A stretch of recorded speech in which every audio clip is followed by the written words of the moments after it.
Okay, welcome to my first prepared video. This is, I guess you'd call it Prepar3D or Prepared. I'm not actually sure what the correct pronunciation is for this flight simulator.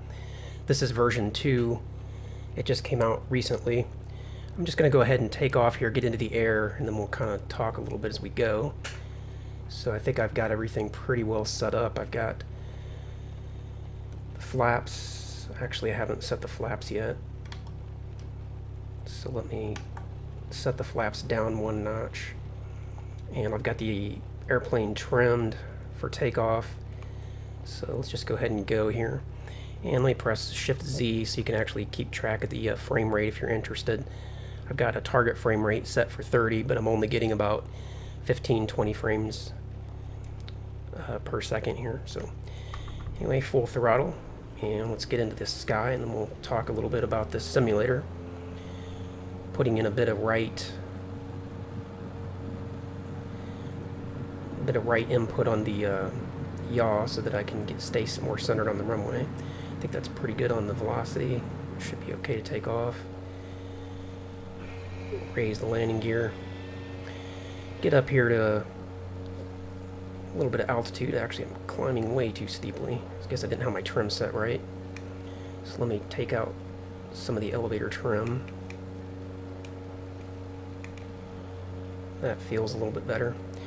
And what I'm going to do is I'm going to turn toward the southeast, and we're going to fly over toward Cape Canaveral, because I think, you know, obviously most people that are watching my channel are watching because of Orbiter, but I'm also interested in flight simulators. Actually, I got started long before I knew about Orbiter. I was playing with flight simulators, going all the way back to when I was like 8 years old or something. We had a really basic flight simulator on the Atari computer that we had at the time. It was an Atari, I think it was called a 130XE or 128XE, something like that.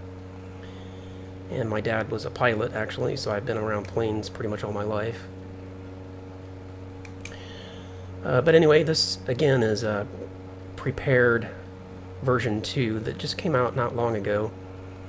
They had version 1 and then 1.2, I think, and then 1.4. I've kind of been keeping an eye on it for a while, but it wasn't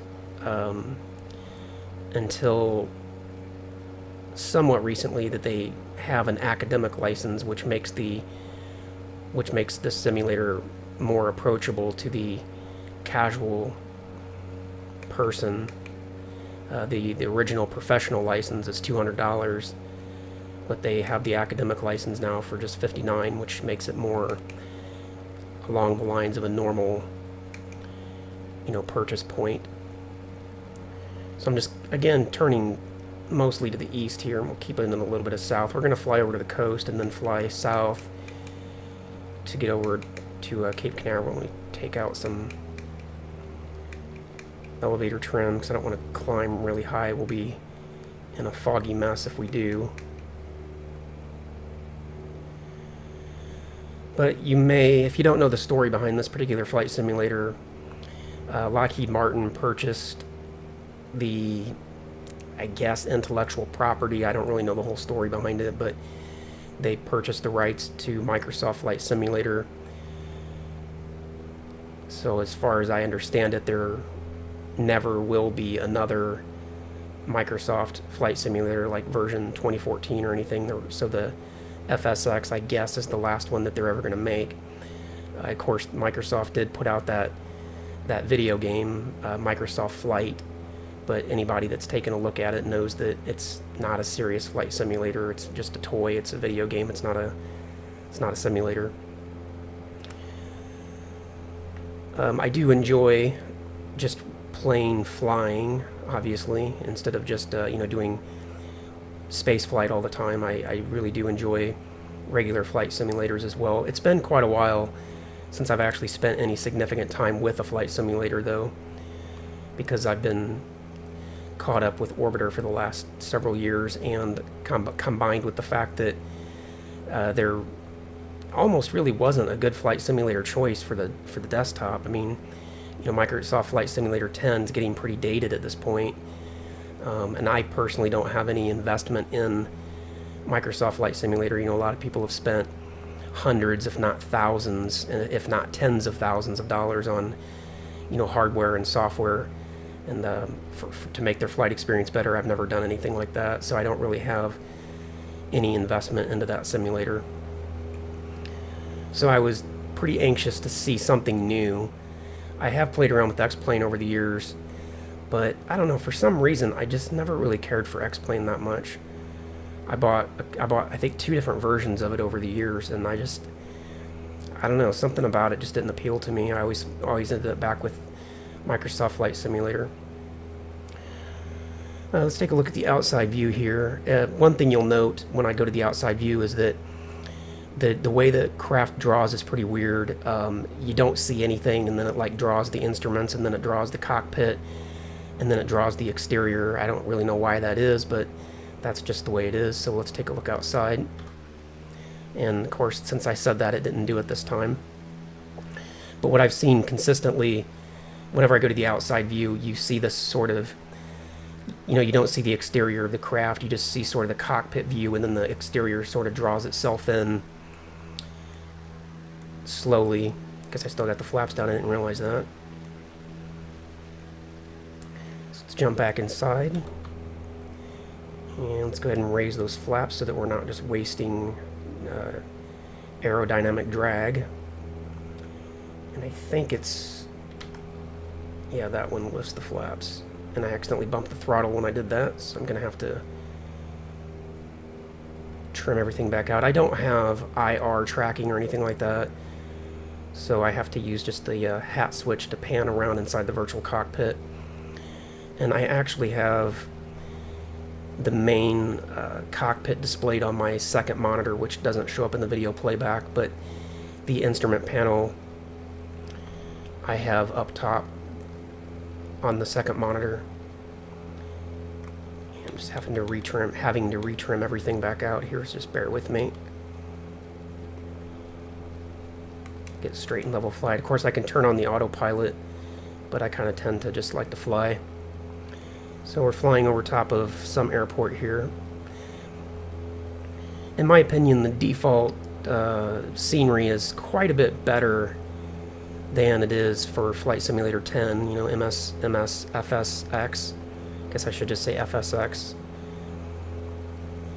You get a little bit more density, a little bit more 3D objects. Okay, we're almost over to the coast, so now I'm going to go ahead and turn south. Let's center the view.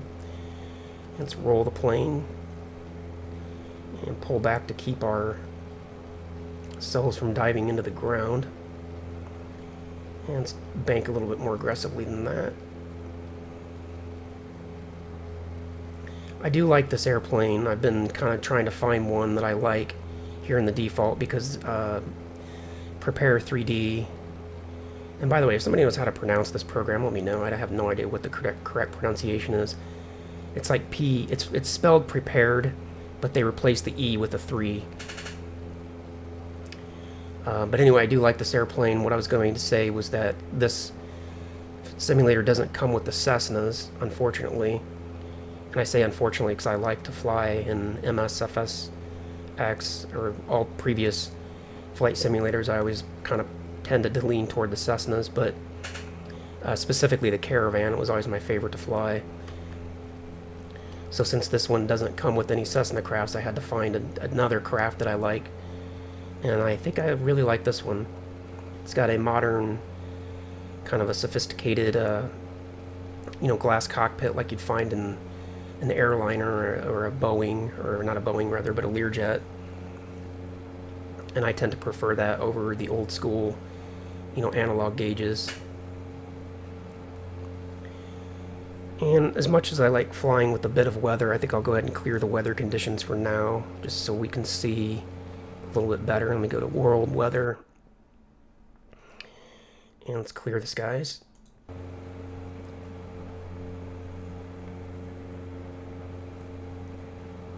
And let me pitch back a little bit because we're still diving into the ground. And let me just pan the camera around a bit so you can see outside.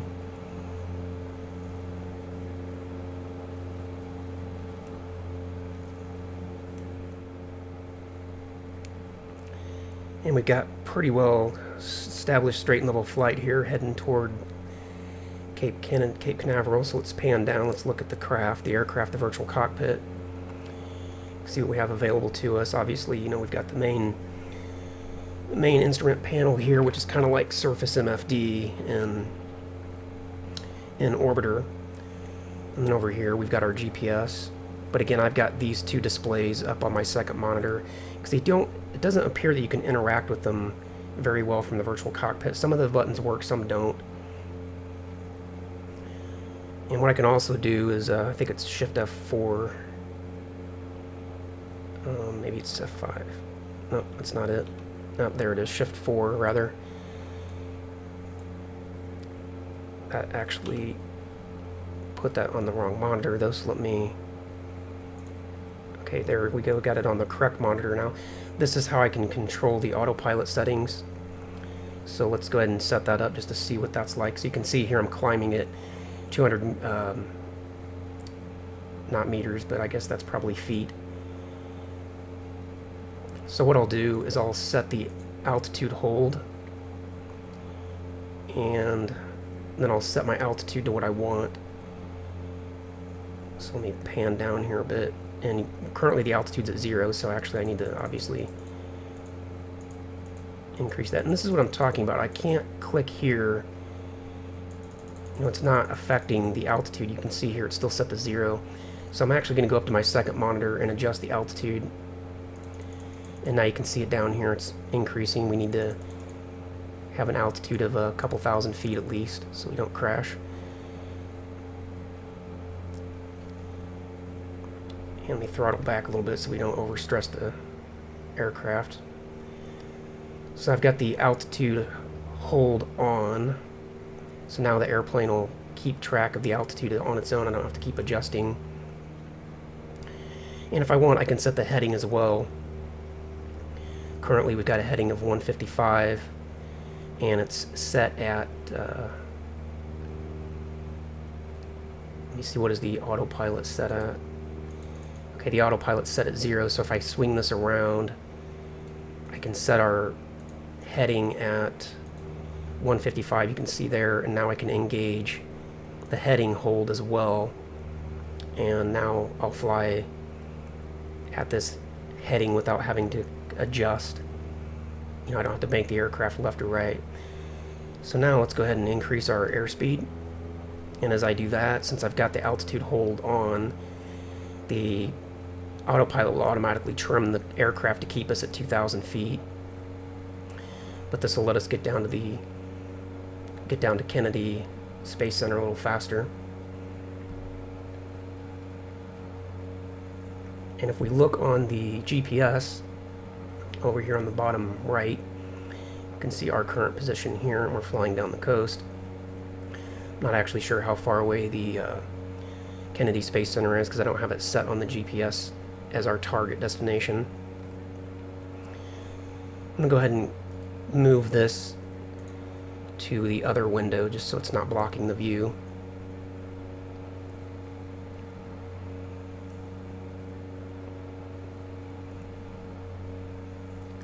And just kind of pan around, take a look outside. Again, it's you know, I like flying. It's fun. It's probably not as interesting to watch.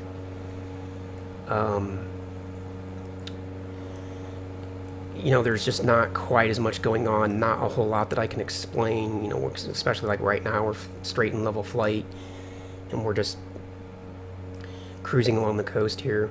So I probably won't do like a lot of these videos, but I figure people that are interested in Orbiter probably also have an interest in flight simulators. So I thought I'd do at least one video to show this off, especially since it's pretty new. Take another look outside. Kind of see the aircraft. I think this is a pretty good looking aircraft.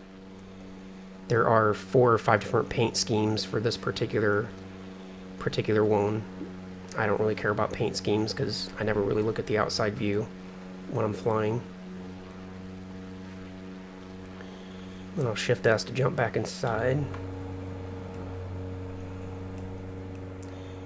I do wish I could pan around a little smoother. Maybe I can adjust the sensitivity of the hat switch so I can pan around without having it jerk around so much.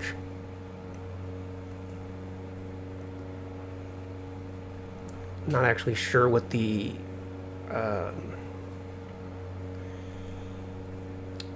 forget what those are called. Like, you know, KDED is DeLand Airport and KDAB is Daytona Beach Airport. I'm not sure what that would be for KSC. Otherwise, I could punch it in on the GPS. Currently, I'm targeting KCGC, which is Crystal River. That's over close to where my mom lives. I typically fly around Florida, even in flight simulators, because I live here and I know the area, and it's kind of fun to fly around where you live. But here in this video, rather than flying directly over top of where I live, I'm going more toward Cape Canaveral, and it looks like we're actually coming up to that. I'm guessing these buildings that are developing are probably from the Space Center.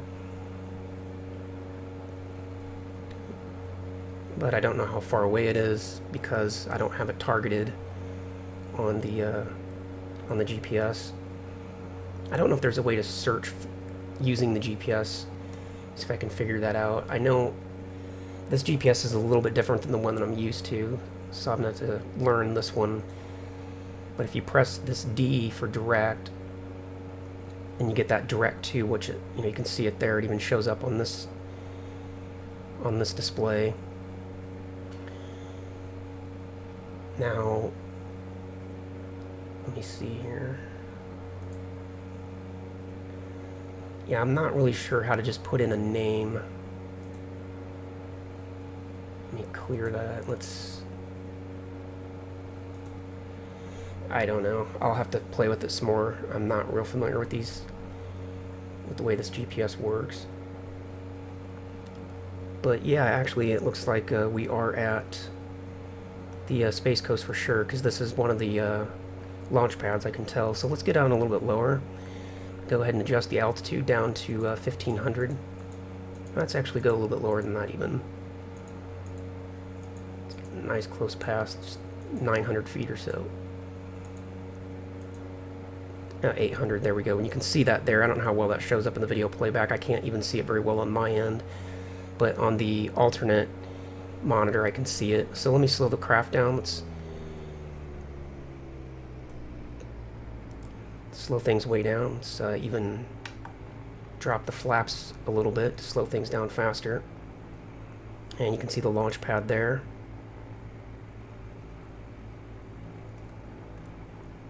Throw the flaps down a little bit more.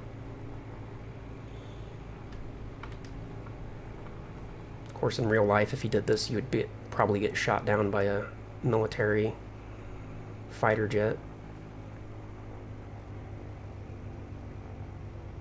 So here we are at our destination. Good looking view of the launch pad there. And on one of these, their space shuttle is sitting on the pad, because I flew over here yesterday right after I installed this program.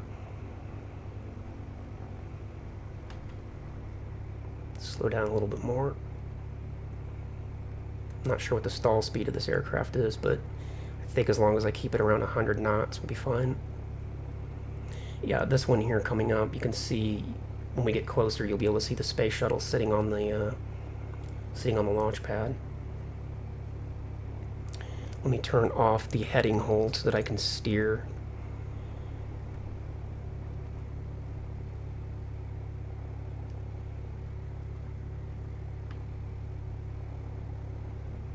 Yeah, there you can see the external tank and the solid rocket boosters. Let's bring our altitude down a bit more. Gotta be careful though not to go too low, because some of these objects are high enough that we could crash into them.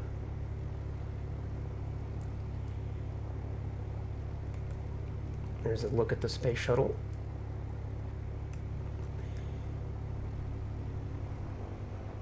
And I guess we've got the vehicle assembly building coming up here. Or is it that over there? I think it's actually over to the right.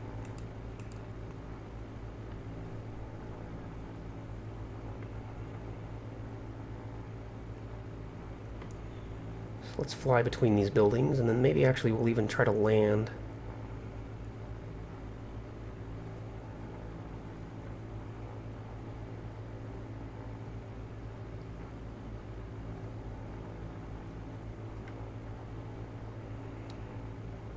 Yeah, honestly, I don't actually know which building is which.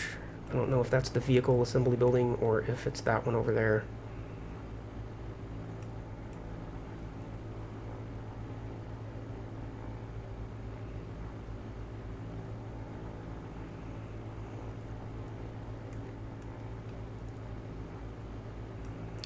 In any event, let's find a runway.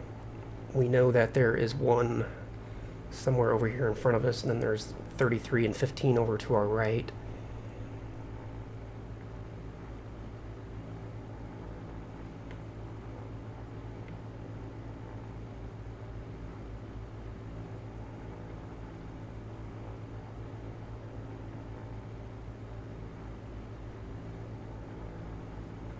And I am flying with my Thrustmaster joystick. I actually have a throttle quadrant for flight simulators that is a little bit better than using like this style of throttle, but I don't have it hooked up right now.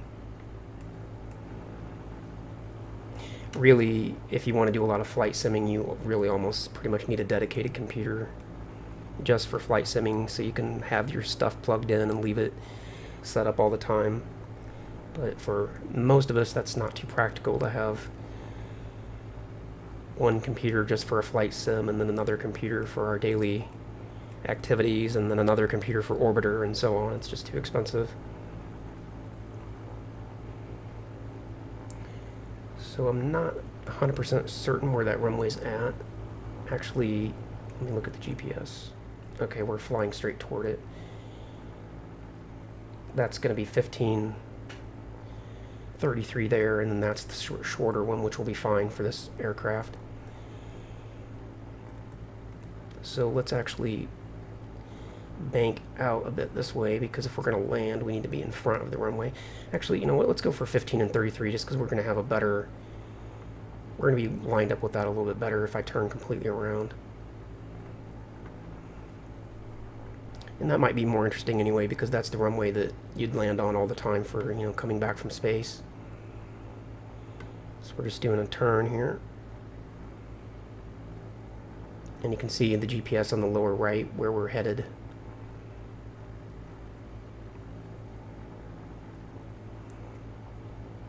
And we're pretty much just going to fly straight to the runway. And let's increase our speed a bit.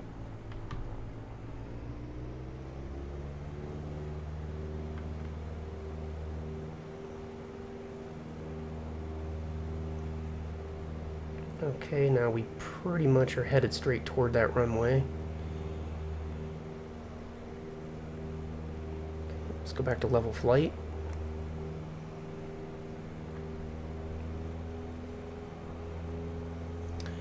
And let me retract the flaps for now. Get over there a little faster.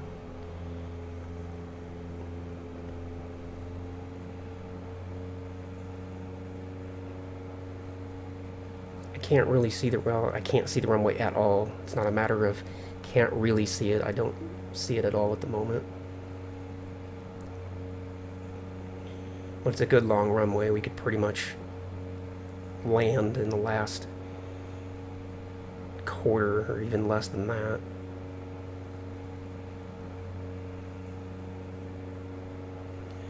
So I'm kind of using the GPS to tell what my alignment is. Actually, I think I can start to see the runway now. So let me bank a bit to the left and slow things down. Yeah, that's the runway.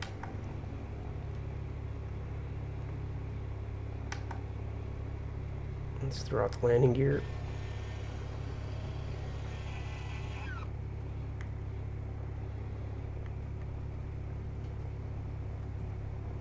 And let me turn off the altitude hold. Oops, I don't like that. A little bumpy there, turning off the autopilot. think I need to adjust the sensitivity of my elevator as well. It feels just really sensitive with minor amounts of input. So here we are coming up to runway 33. Quite different than landing the XR2, I have to say. Feels like massive slow motion. I guess the stall speed's lower than I thought because I'm only moving at 80 knots.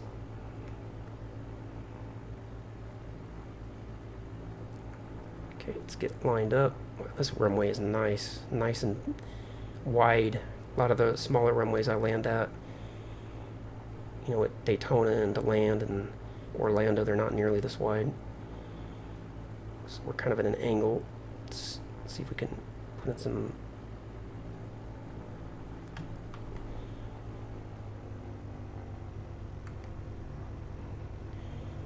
Yeah, my elevator's way too sensitive.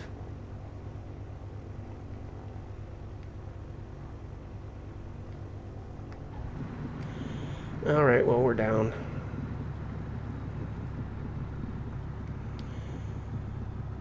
And we can take a look outside, see our airplane. Kind of amusing landing such a pedestrian aircraft on such a massive runway. Okay, Shift S to go back to this view. And I'll call that the end of this video. It's, again, not too terribly interesting really to watch Flight Simulator play out, but I did think that some people might at least find this a little bit interesting, because I'm sure a lot of you have Microsoft Flight Simulator 10, and you might be curious as to what Prepar3D looks like. My general impressions overall, I'm pretty positive about it. There were some weird anomalies, some strange things about it. I had to completely uninstall it and reinstall it at one point because I got to this point where every time I loaded it, it was just a black screen and I couldn't figure out how to fix it. So I did a total uninstall where I, did the uninstall through Control Panel, and then I went through and manually removed all the directories that were left over. And I do think it looks better than MS FSX out of the box, if you compare one to the other. But again, I don't have any additional scenery or anything like that. I haven't invested any money into FSX, so I don't know what it can look like, if you spend a bunch of money on it. But at least the out-of-the-box experience for this simulator I think is quite a bit better, and hopefully it will be well supported since it is a derivative of MS FSX. Hopefully this one will get a lot of support going forward. So anyway, if you like the video, leave a comment down below, let me know what you think, and if you're interested in this flight simulator, perhaps I'll do another video on it at some other point. Otherwise, I will see you in the next Orbiter video.